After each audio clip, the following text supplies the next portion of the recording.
मेरे सभी मित्रों एवं बंधुओं को मेरा सप्रेम नमस्कार और झारखंडी जोहार। आज मैं आप सभी के सामने एक बार फिर से उपस्थित हूँ एक नए वीडियो को लेकर। और जैसा कि आप देख पा रहे हैं इस वीडियो के थंबनेल को, और कहीं ना कहीं आपने ये अंदाज़ा भी लगा लिया होगा कि आज का हमारा ये जो टॉपिक है, शीर्षक है, किस मुद्दे पर आज हम बात करने जा रहे हैं। तो आज जो हमारा जो मुद्दा जो है ये है 11th जेपीएससी टेकवेज को लेकर। ठीक है, तो 11th जेपीएससी जो अभी हमारा जो हुआ है, तो इससे हम क्या क्या सीख सकते हैं और उस सीख को लेकर हम आगे बढ़ सकते हैं, इस पर आज हम चर्चा करेंगे। तो देखिए, आगे हम मुद्दे पर जाएं इससे पहले तो मैं सभी चयनित जो विद्यार्थी जो हैं इस 11th जेपीएससी के जो प्रारंभिक परीक्षा में, उनको मैं बहुत ही शुभकामनाएं देता हूं और उन्हें अग्रिम बधाई भी देता हूं कि वो एक सीट अपनी सुनिश्चित करेंगे इन 342 सीटों में से।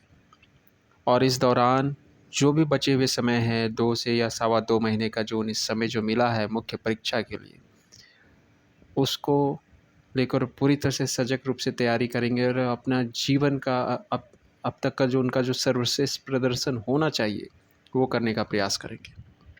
तो एक बार फिर से मैं उन सबको बधाई देता हूँ। और अब बात होती है वैसे विद्यार्थियों की जो किसी कारणवश इस परिणाम में नहीं आ सके, जो प्रारंभिक परीक्षा के रिज़ल्ट में अपना नाम नहीं ला सके। तो देखिए, ये जो हमारा जो समाज है और ये जो जीवन है, मुख्यतः 2 पहलुओं पर चलता है। एक तो आप सफल होते हैं या तो इसे असफलता का नाम दे दिया जाता है। सफल तब होते हैं जब आपको अपेक्षित परिणाम मिल जाता है या फिर समाज का जो एक मापदंड है उसको आप पार कर जाते हैं, तो आप सफल की श्रेणी में आते हैं, और अन्यथा आप असफलता की श्रेणी में गिनाए जाते हैं।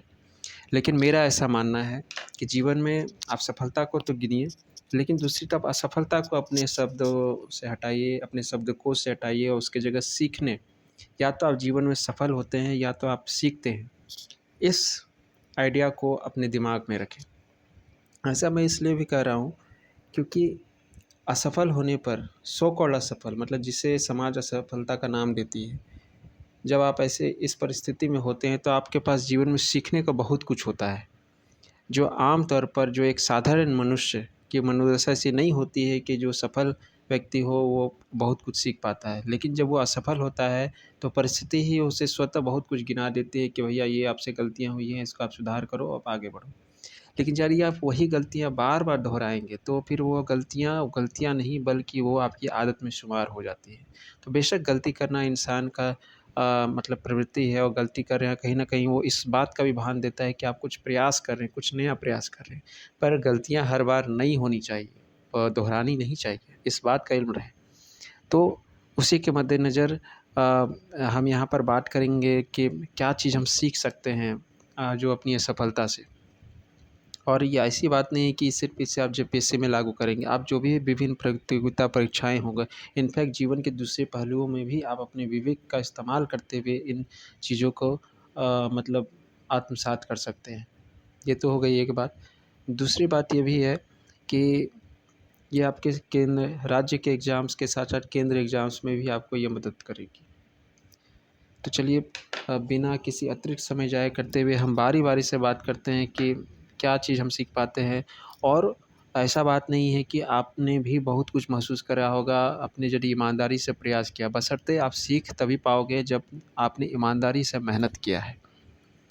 तो आज हम इस जेपीएससी को लेकर जो पहला जो टेकअवेज हम बात करते हैं, जो पहला टेकअवेज है हमारा कट ऑफ को लेकर। देखिए, जो अब तक तो कुल मिलाकर गिनती के तो 8 जेपीएससी हुए हैं, ठीक है। भले वो ऑन द पेपर, ठीक है, पत्र पर वो मतलब 13 जेपीएससी तक चला गया है, वो बात की बात है। लेकिन हम ज़्यादा पीछे जेपीएससी वालों को नहीं पकड़ेंगे।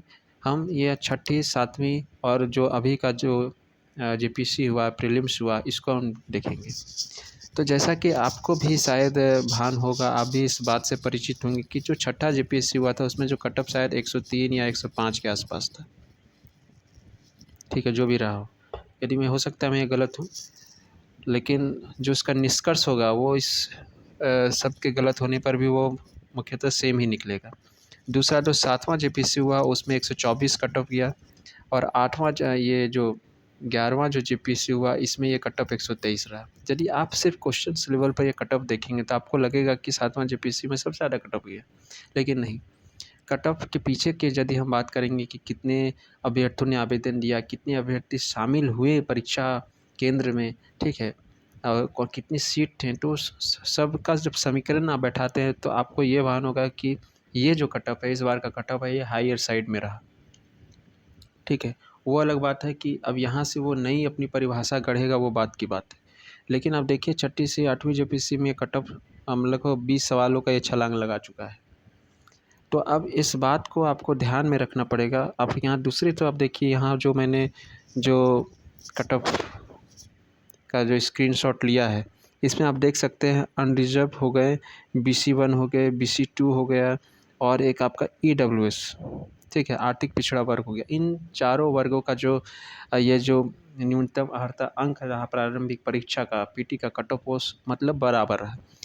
यानी आपको ये दर्शाता है कि आप जब प्रारंभिक परीक्षा में तैयारी में उतरे, सफल होने की सोचें, तो आप ये ना सोचें कि आप किस वर्ग से आते हैं, बल्कि अपने आप को सामान्य वर्ग ही लेकर आप चलें, तभी आपको उस दरवाजे में यहाँ पर प्रवेश मिलेगा। वो अलग बात है कि मुख्य परीक्षा में जब डेफिनेटली आपको लाभ ज़रूर मिलेगा, लेकिन पीटी के लिए कम से कम आपको ये बात अपने दिमाग से, ज़हन से निकालना पड़ेगा कि आप इन चारों वर्ग में से आते हैं, बल्कि आप सभी को ये देखना पड़ेगा कि आप जनरल वर्ग से आते हैं। ये तो हो गई एक बात। दूसरी बात, जब हम यहाँ पर देख सकते हैं जो कट ऑफ जो रहा 123 नंबर, यानी ये लगभग 61.5% आपका कट ऑफ रहा। यानी अमूमन यह मान के चलिए कि आपने अपने ग्रेजुएशन के सब्जेक्ट में भी आपने भले फर्स्ट क्लास नंबर लाया या ना लाया हो, लेकिन आपको यहाँ पर आपको इतने नंबर लाने होंगे। ठीक है, 61.5%, यानी ये 123 यदि इस बार मान के चले, तो अब अगली बार से हमें ये प्रयास करना है कि हमारा जो कट ऑफ है, मतलब हमारा जो स्कोरिंग है, वो 130 तो कम से कम होना चाहिए, यानी 65%। और ये 130 से जितना दूर जाएगा, यानी पॉजिटिव साइड जाएगा, मैं तो बोलूँगा कि यदि आप 140 हैं तब तो आप बहुत अच्छे कंडीशन में हैं। तो अब जो आने वाले समय पर कट ऑफ आपको बढ़ भी सकता है, क्योंकि जब यहाँ पे 15 दिन के शॉर्ट नोटिस में भी जब ये आलम रहा, ठीक है, जब यहाँ पे बहुत सारे अभ्यर्थी नहीं शामिल हुए तब भी यह आलम रहा, तो आप समझ सकते हैं कि आने वाले समय में क्या होगा। तो आने वाले समय में आप अपने आप को 130 140 लेकर ही तैयारी करें, और एग्ज़ाम हॉल में ये सुनिश्चित कर लें कि मेरा पूरा 130 सवाल 140 सवाल मैंने सही गढ़ा है।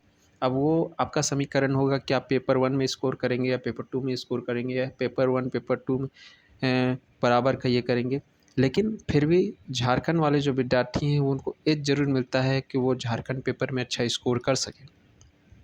ठीक है, और इस बार के भी जो पेपर्स रहे हैं, इसमें मान के चलिए कि 75 से 80 नंबर, यदि आप शांत दिमाग से, यदि आपने जेएसएससी की तैयारी अच्छे से की होगी, तो आप पेपर 2 में स्कोर कर सकते थे। ठीक है, और यदि आप 50 नंबर इधर भी स्कोर कर लेते, 50 नंबर भी करते किसी तरह, तो आपका काम बेड़ा पार हो सकता था। क्योंकि आपको ये देखना है कि आपका इनपुट, वैल्यूएबल इनपुट कितना, मतलब रेशियो ऑफ इनपुट डालने पर आपका आउटपुट किस में ज़्यादा निकल रहा है, तो आपका ऑफकोर्स वो झारखंड पेपर में ही निकलेगा।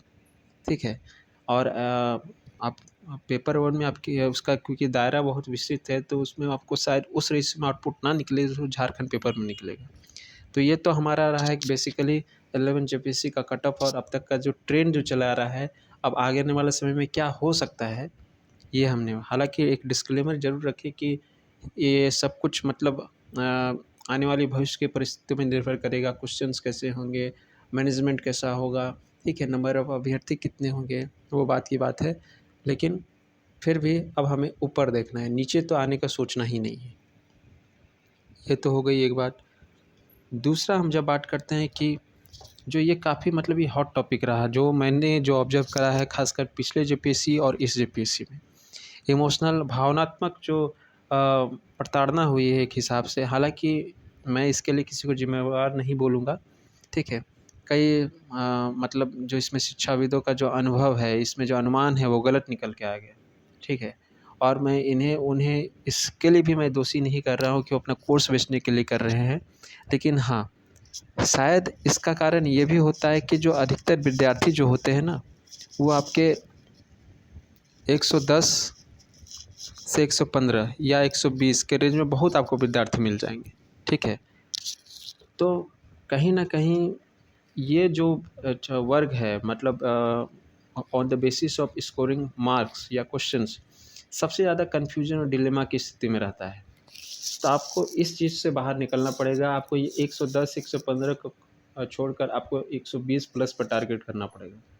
ये तो हो गई एक बात। अब जो हम बात कर रहे हैं,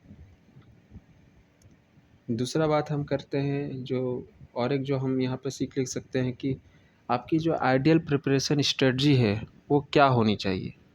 ठीक है, देखिए इस बार के जो एग्ज़ाम्स जो हुए हैं, इसमें आपको मात्र देखा जाए तो फॉर्म भरने की अंतिम तिथि के बाद लगभग 15-16 दिन का टाइम मिला है। अब तक का मुझे लगता है कि ये पहला एक ऐसा आयोग होगा जिसने इतने कम से कम शॉर्ट नोटिस में अपने राज्य का सबसे बड़ा एग्ज़ाम परीक्षा का आयोजन कराया है। तो आप इस बात पर पूरी तरह से अब ये नहीं कर सकते कि जेपीएससी आपको टाइम देगा, बहुत ही आइडियल वे में कैलेंडर निकालेगा। हालाँकि हालाँकि आदर्श स्थिति यही बनती है कि कोई भी आयोग अपना एक कैलेंडर जारी करे, संभावित उसमें तिथियाँ बता दे, उसके हिसाब से वो चले। लेकिन चूँकि ये हमारे वश में नहीं है, तो जो हमारे वश में है हमें उसे अपने वश में करना है। तो हमें ये करना पड़ेगा कि जो आप यदि जेपीएससी की तैयारी कर रहे हैं या फिर आगे जेपीएससी की तैयारी कर रहे हैं, या आगे आपको सीडीपीओ फेस करना है, अगले जेपीएससी सिविल सर्विस से पहले आपको सीडीपीओ फेस करना है, तो आप ये बात ध्यान में रखिए कि वो भी शॉर्ट नोटिस में होगा। एक मैंने कोट किया था पिछले वीडियो में कि hope for the best but prepare for the worst.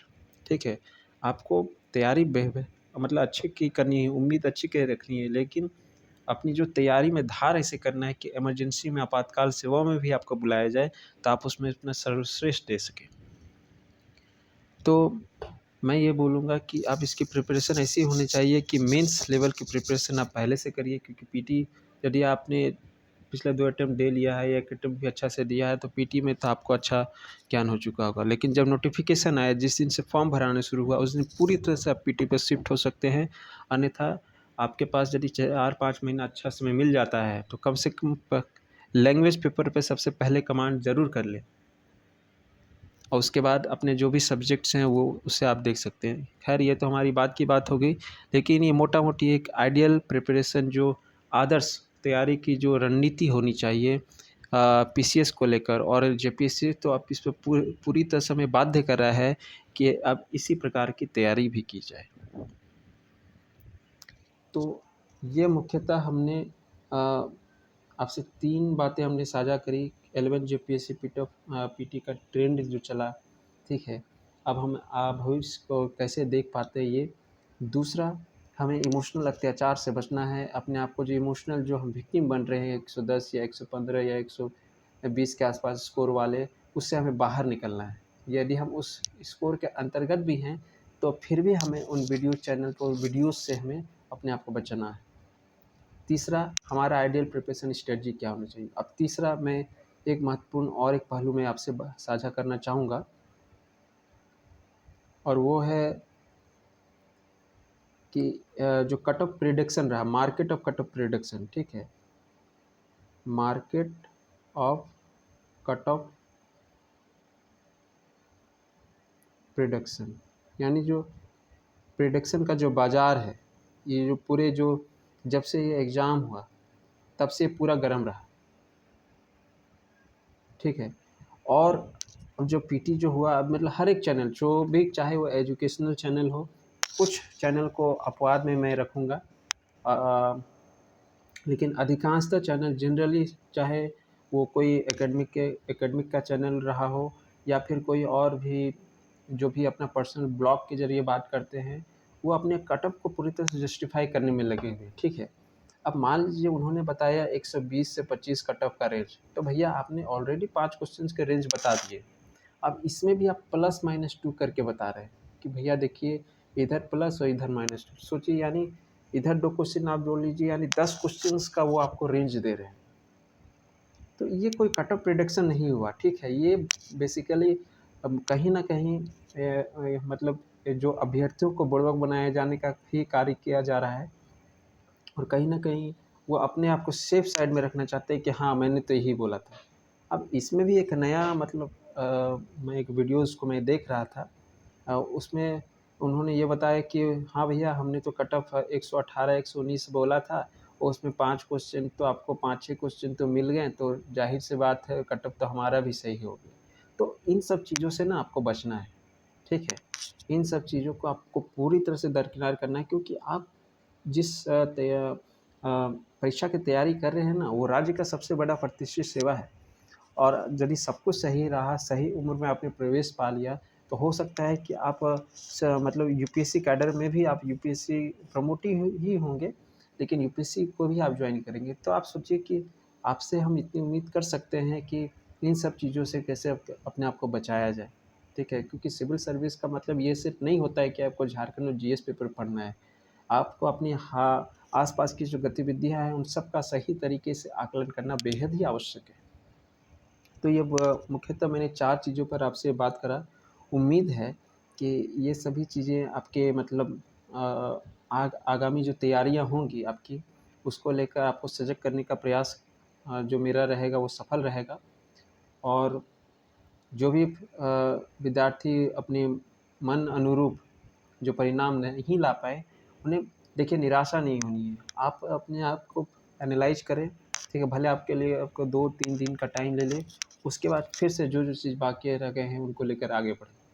और इस बार मेक श्योर करें कि कम से कम पीटी लेवल पर तो आपसे चूक नहीं होनी चाहिए, जो आपने इस बार चूक की है। बाकी इस पर भी हम कैसे स्ट्रैटेजी करेंगे, कैसे मूव करेंगे, इस पर भी हम बात करेंगे। और एक बात कि क्या आपको जेपीएससी पर निर्भर देखिए, यदि आपका बैकग्राउंड अच्छा है और आपको झारखंड में सेवा करनी है, तो डेफ़िनेटली आप रह सकते हैं। लेकिन और एक स्थिति, अच्छी स्थिति बन सकती है कि आप जेपीएससी के साथ बीपीएससी को या जो आपकी जो पड़ोस है, कोई मध्य प्रदेश जा सकता है, छत्तीसगढ़ जा सकता है, मतलब अमूमन एक अतिरिक्त स्टेट पीसीएस को आप टारगेट कर सकते हैं। या फिर आप यूपीएससी को देख रहे हैं, तो यूपीएससी को तो आप अपना देखिए ही। ठीक है? तो इसमें भी कोई हानि नहीं है, लेकिन हाँ, संतुलन होना बहुत ही ज़रूरी है। फ़िलहाल बहुत सारे जो बच्चे हैं अभ्यर्थी हैं, उन्होंने स्मार्ट मूव भी लिया है। मतलब जेसीसी सीजीएल की ओर भी उन्होंने रुख करा है। तो देखिए, ये भविष्य बताएगा कि किसका निर्णय कितना ही सही और परिपक्व है। तो फ़िलहाल के लिए मैं अपनी जो वाणी है और अपनी जानकारी जो मैंने पाया, जो अनुभव साझा किया, इसे मैं विराम देना चाहूँगा। ताकि हम अगले वीडियो में फिर से कुछ नए मुद्दे के साथ आपके साथ मुखातिब हों। तब तक के लिए आप अपना ख़्याल रहें, स्वस्थ रहें और मन लगाकर पढ़ें, ईमानदारी पूर्वक पढ़ें। Till then take care. जय हिंद, जोहार झारखंड।